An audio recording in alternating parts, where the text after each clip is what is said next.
Robert Mugabe leaves behind a difficult economic legacy as well. In 2008, Mugabe won a highly controversial election. The economy shrank by 18% and inflation soared.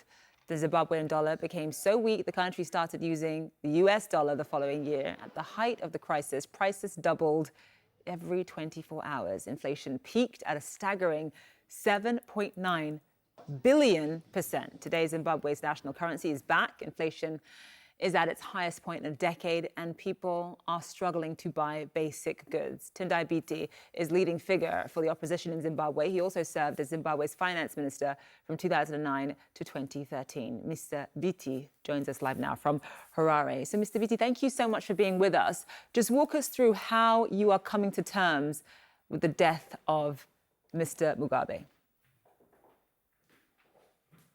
Well, it's a coalition of contradictions. On one hand, you have got the undisputed legacy of a liberator, and that no one can take away from Mr. Mugabe. On the other hand, you have the challenge and the new challenge of the way Mugabe governed our country, the history of gross abuse of human rights that include Gukurahundi, where 30,000 people were killed between 1982 and 1987. You've got the challenges of economic mismanagement, a hyperinflation that rose to 500%.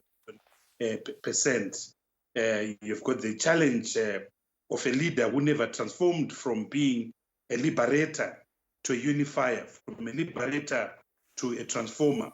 And regrettably, we're still paying the price today.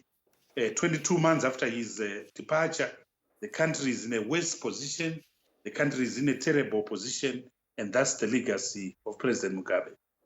So what should Mnangagwa be doing differently? Because a lot of people had hoped that when Mugabe was ousted, that it would herald a new era in Zimbabwe economic. But as I mentioned, people are still struggling.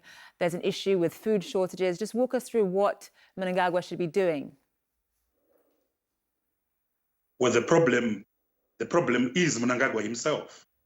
The reality is that the thousands of people who marched in November of 2017, the thousands of people who celebrated the departure of President Mugabe in November of 2017, many of them, if they could, they would actually withdraw their march and their support because 22 months after the coup of November 2017, the reality has struck people that it was not okay to remove Mugabe the man without addressing Mugabe the system.